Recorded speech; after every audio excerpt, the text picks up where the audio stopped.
Hello दोस्तों, कैसे हैं आप लोग। हमारी आज की कहानी का नाम है कीमत। राम प्रसाद जी चुपचाप बैठे हुए बड़ी बहू सीमा की बातों को सुनते जा रहे थे। लग रहा था कि किसी भी समय वो अपना धीरज खो बैठेंगे, पर किसी तरह उन्होंने अपने आप को काबू में रखा हुआ था। सीमा थी कि अनवरत बोलते जा रही थी। बात बस इतनी सी थी कि पिछले 3-4 दिन से राम प्रसाद जी के दांतों में कष्ट हो रहा था, दर्द से बेहाल थे। डॉक्टर को दिखाया तो उसने दांत को निकलवाने की सलाह दी थी, पर दर्द के कारण ये संभव न था।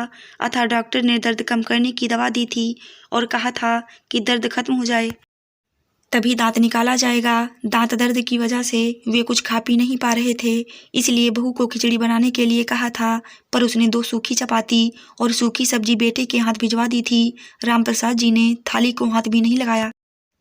और अब बहू सीमा जोर जोर से चिल्ला चिल्ला कर बोल रही थी कि जब खाना नहीं होता तो पहले से ही बता दिया करो, कितना भी करो इनके नखरे नहीं खत्म होते। वो ये बात समझने के लिए तैयार ही नहीं थी कि दांत दर्द की वजह से ससुर जी चपाती चबाने में असमर्थ हैं, और गुस्से में थाली उठाकर बाहर चली गई। रामप्रसाद जी ने एक गहरी सांस ली और अपनी छड़ी उठाकर अपने लंगोटिया दोस्त के घर की ओर चल दिए।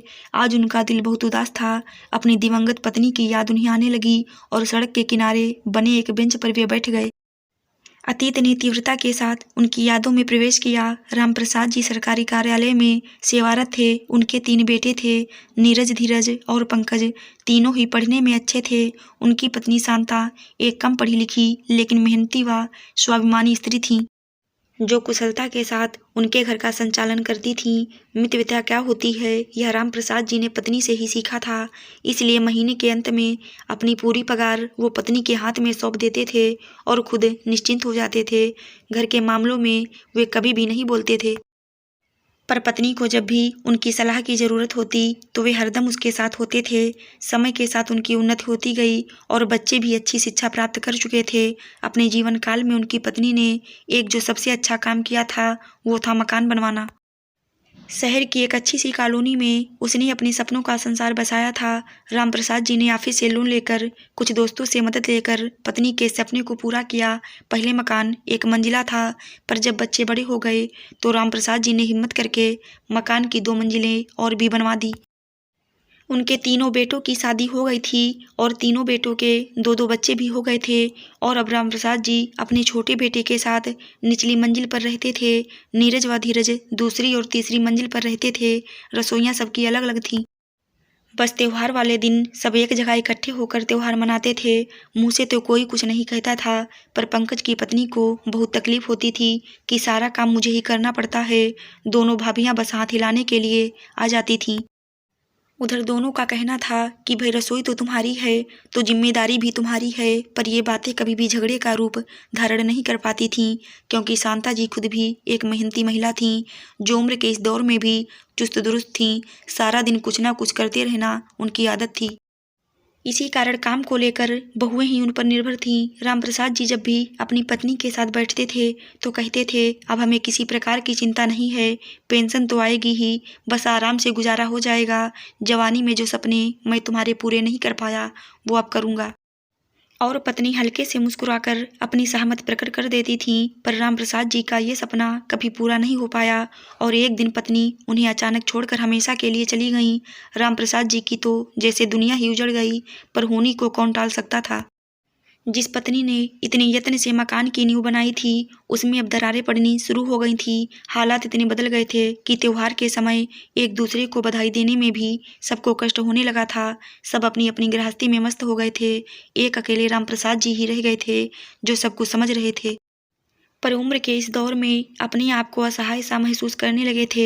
2 दिन पहले ही वो जब अचानक घर में घुसे तो उन्हें बेटों व बहुओं की आवाज़ सुनाई दी। वे चुपचाप खड़े हो गए और उनके दुख का ठिकाना ना रहा जब उन्होंने सुना कि तीनों बेटों ने उन्हें 2-2 महीने के लिए बांट लिया है। छोटी बहू को शिकायत थी कि जब मकान में सबका बराबर का हिस्सा है तो पिताजी की सेवा में भी सबका बराबर का हिस्सा होना चाहिए। मैं भी थोड़ा आज़ाद रहना चाहती हूँ, जो पिताजी के कारण संभव नहीं हो पा रहा। तकलीफ तो सबको हो गई थी, पर कोई चारा ना था। और अब रामप्रसाद जी 3 हिस्सों में बट गए थे। जिंदगी यूं ही चलती जा रही थी। 2 महीने कभी एक बेटे के पास, फिर दूसरे और फिर तीसरे के पास। मुसीबत तो तब आती थी जब कभी महीने के अंत में यदि उनकी तबीयत खराब हो जाती तो इलाज यह सोचकर नहीं कराया जाता था कि अब 2-4 दिन के बाद दूसरे बेटे के पास तो जाना ही है, वो ही इलाज करा देगा। आज राम प्रसाद जी के सब्र का बांध टूट गया था। 2 दिन पहले ही उन्होंने दांत निकलवाया था। उनका दिल कुछ मीठा, कुछ गर्म, कुछ नरम खाने का हो रहा था। उन्होंने अपनी मंझली बहू को हलवा बनाने के लिए कहा और ममता का जवाब था कि मैं अभी खाली नहीं हूँ, आपको और कुछ तो सोचता नहीं है, इस उम्र में भी खाने की पड़ी है। 2 दिन के बाद सोना के पास जाएंगे तो वहीं खा लेना, मैं किटी पार्टी के लिए लेट हो रही हूँ।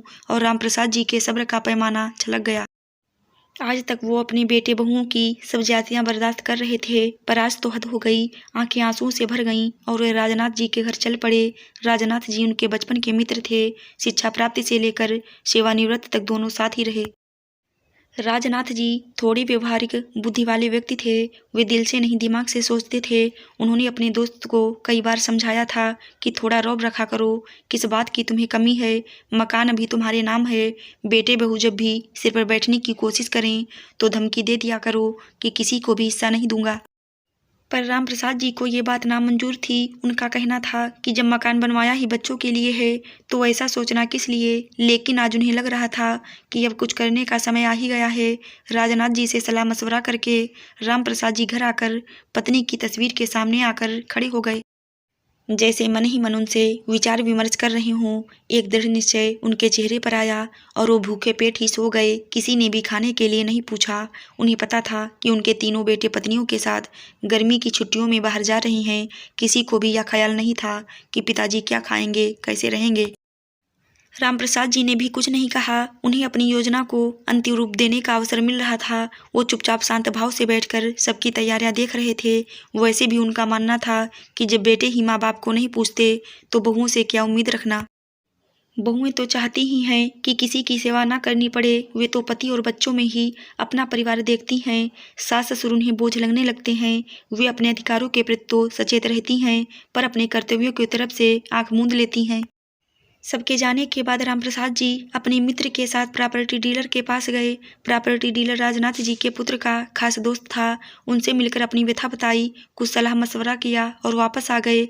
20 दिन के बाद जब बेटे बहुएं प्रसन्नचित्त घर लौटे तो मकान पर ताला देखकर सबकी त्योरियां चढ़ गईं। छोटी बहू सोना बोलने लगी, हद हो गई लापरवाही की। पता था कि हम आ जा रहे हैं, घर नहीं बैठ सकते। उसके गुस्से का कारण भी था कि अब 2 महीने पिताजी को उसके पास रहना था। काफी देर इंतजार करने के बाद नीरज व धीरज राजनाथ जी के घर की ओर चल दिए और उनके पैरों तले जमीन खिसक गई जब उन्हें पता चला कि पिताजी ने मकान 90 लाख में बेच दिया है और अब वे कहाँ हैं, किसी को कुछ पता नहीं। तीनों परिवारों को समझ नहीं आ रहा था कि ये सब क्या हो गया है। उन्हें लग रहा था कि यह एक भद्दा मजाक है जो पिताजी ने उनके साथ किया है। गुस्से में तीनों भाई उबल रहे थे। पिताजी ऐसा कैसे कर सकते हैं? मकान की कीमत लगभग 1 करोड़ की थी तो पिताजी ने 90 लाख में क्यों बेचा? ये उन सबकी समझ से बाहर था।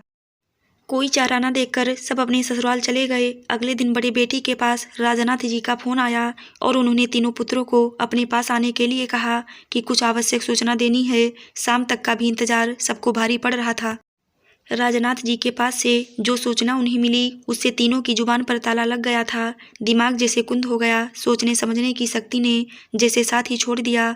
राजनाथ जी के अनुसार रामप्रसाद जी हरिद्वार चले गए हैं और उन्होंने वहां पर एक घर ले लिया है और अब वहीं रहेंगे। ये समाचार पूरे परिवार पर एक भारी प्रहार था। बहुत अनमय विनय करने पर रामनाथ जी से वे पिताजी का पता प्राप्त कर सके और हरिद्वार की ओर उड़ चले। पिताजी का यह कदम उनकी समझ से बाहर था। हरिद्वार पहुंचकर पिताजी को देखकर एक और झटका लगा। पिताजी तो प्रसन्नचित्त और स्वस्थ लग रहे थे। बेटे बहुओं को देखकर उनके होंठों पर मुस्कान आ गई। प्रसन्न दिल से उनका स्वागत किया और दीपक कहकर किसी को आवाज दी। आवाज सुनते ही 10-11 साल का एक लड़का सामने खड़ा हो गया। सबने उसे देखा। रामप्रसाद जी ने सबकी नजरों को नजरअंदाज किया और दीपक को 6 प्लेट गरम गरम हलवा लाने के लिए कहा। इसी बीच रामप्रसाद जी सबसे बच्चों की कुशलता के बारे में जानते रहे। बेटे एक दूसरे की तरफ देख रहे थे कि कौन पहल करे, पर किसी की हिम्मत नहीं हो पा रही थी कुछ पूछने की। इतने में दीपक एक ट्रे में 6 प्लेट लेकर आ गया और सबको एक प्लेट पकड़ा दी। किसी ने भी प्लेट को हाथ नहीं लगाया। किसी को बोलते ना देखकर रामप्रसाद जी ने कमान अपने हाथ में ली और बोलने लगे, तुम सबको हैरानी हो रही होगी और गुस्सा भी आ रहा होगा कि पिताजी को ये क्या सनक सवार हो गई है। लेकिन कारण भी तुम लोग ही हो। मैंने और तुम्हारी माँ ने तुम लोगों को कभी भी किसी प्रकार की कमी नहीं आने दी। तुम्हारी माँ ने मेरी एक अकेली तनख्वाह से कितनी कुशलता से घर को चलाया, ये मुझे तुम सबको बताने की ज़रूरत नहीं है। और आज मुझे ये कहने में कोई भी शर्म नहीं है कि उसने अकेले तुम सभी को अपने प्यार से बांध रखा था, पर तुम 6 लोगों ने अपने एक बाप को ही किस्तों में बांट लिया। पर चलो कोई बात नहीं, कम से कम 2 वक्त की रोटी तो शांति से दे सकते थे, पर वो भी नहीं हो पाया। पार्लर और किटी पार्टी में जाने के लिए सभी के पास वक्त था, पर मेरी 2 रोटियां सबको भारी पड़ रही थी। तुम सभी को अच्छी तरह से मालूम था कि जिसके पास भी मैं रहता था अपनी पेंशन वहीं खर्च करता था, लेकिन मेरी दवाई के लिए किसी के पास पैसे नहीं होते थे। तुम सबको अपने अधिकार पता थे, पर इस बूढ़े के प्रति तुम्हारे कुछ कर्तव्य भी हैं, या तुम में से किसी को भी याद नहीं रहा। और फिर जब मेरे बेटे ही ऐसे हैं तो बहू से मैं क्या उम्मीद रखूं। कहते कहते रामप्रसाद जी का गला रूंध गया। तीनों बेटे बहुएं नजरें झुकाकर बैठे रहे। रामप्रसाद जी ने दोबारा बोलना शुरू किया, मेरा ये फैसला तुम्हें पसंद नहीं आएगा, या मैं जानता हूँ, पर इसके जिम्मेदार भी तुम लोग हो। तुम्हें पता चल गया कि मैंने मकान बेच दिया है, 10 लाख के घाटे में बेचा है, पर मुझे इसका कोई मलाल नहीं है। 5-5 लाख में अपने पोते पोतियों के नाम से फिक्स्ड डिपॉजिट करा दिए हैं, जो उनके बड़े होने पर उन्हें ही मिलेंगे।